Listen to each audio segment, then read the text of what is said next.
Assalamu alaikum viewers, I am Hina Mehjabeen. I hope you all will be fine. As you know, midterm papers of fall 2023 हो रहे हैं और students अपने papers different platforms पर share करें और वहाँ से कलेक्ट करके मैं अपने चैनल पर अपलोड कर रही हूँ, क्योंकि बहुत सारे स्टूडेंट्स की रिक्वेस्ट आई थी कि जैसे पहले अपलोड करती थी आप पेपर्स वैसे अपलोड करें लेटेस्ट। सो टुडेज़ पेपर शेयर करने से पहले अगर आप मेरे चैनल पर न्यू हैं देन प्लीज़ मेरे चैनल को सब्सक्राइब कर दें, बेल आइकन को क्लिक करना मत भूलिएगा ताकि upcoming lectures, different assignments, quizzes and papers के नोटिफिकेशंस आप तक पहुंच जाएं।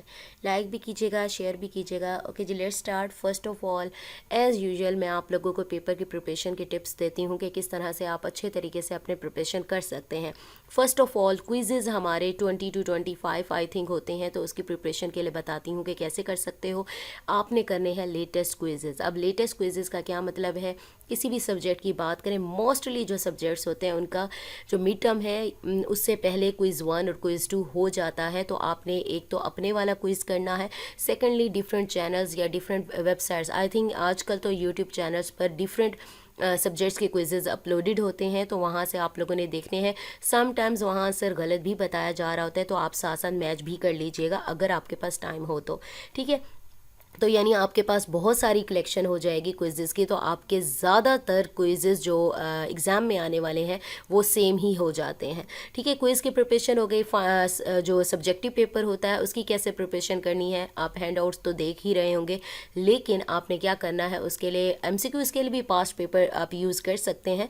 सब्जेक्टिव का जो है पोर्शन वो आप पास्ट पेपर से आइडिया ले सकते हैं कि किस टाइप के क्वेश्चंस पूछे जा सकते हैं, या फिर अगर उसके पास्ट पेपर, क्योंकि बहुत सारे सब्जेक्ट्स ऐसे हैं कि उनके जो हैंड आउट्स हैं या लेक्चर्स हैं, वीडियो लेक्चर्स भी चेंज हुए हैं और बाकी जो पास्ट पेपर्स अवेलेबल हैं वो 10-10 साल 15-15 साल पुराने हैं, तो प्रॉब्लम होती है। तो उसके लिए क्या करेंगे, MCQs से ही आपको आइडिया मिल जाएगा कि कौन से क्वेश्चन ऐसे पूछे जाते हैं, ठीक है। शॉर्ट में लॉन्ग में भी ऐसे ही पूछे जा रहे होते हैं क्वेश्चन।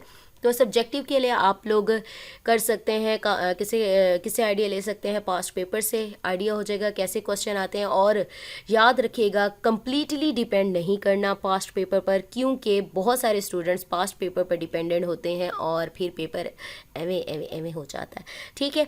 सो ये है हमारा पेपर CS 614 का, किसी स्टूडेंट ने शेयर किया है, मैं आप लोगों के साथ एज इट इज़ शेयर कर रही हूँ। सो शॉर्ट्स में एक क्वेश्चन था, में कंडीशन दी हुई थी, उसका बताना था कि किस ट्रांसफॉर्मेशन पर ये है। अच्छा, ट्रांसफॉर्मेशन वाला टॉपिक है वो इम्पॉर्टेंट है। 2 क्वेश्चन में भी कंडीशन थी, तो उसको हॉरिजेंटल होगा, हॉरिजेंटल वर्टिकल बताना था। 3 क्वेश्चन में 3rd क्वेश्चन होगा या टेबल गिवन था और उसकी बहुत सारी कंडीशन थी, बतानी थी कि किसकी कंडीशन कहाँ एग्जिस्ट करती है। लॉन्ग में एक था कि टेबल था और उसकी एडिटिव और नॉन एडिटिव फाइंड करनी थी। एक में था कि कंडीशन थी, यानी कंडीशन ही गिवन थी, यानी सिनेरियो टाइप शायद होगा, बताना था कि ओलैप कौन सी है, मीन्स कि किस टाइप बतानी थी, बाकी मुझे याद नहीं। ओके जी, गुड लक बाकी किया हुआ। ये पेपर है, ये सेट नंबर 1 है और जैसे और पेपर्स आते जाएंगे मैं आप लोगों के साथ शेयर कर दूंगी। सो उस वक्त के लिए मुझे अपनी दुआ में याद रखिएगा, अपना ख्याल रखिएगा, टेक केयर, अल्लाह हाफिज़।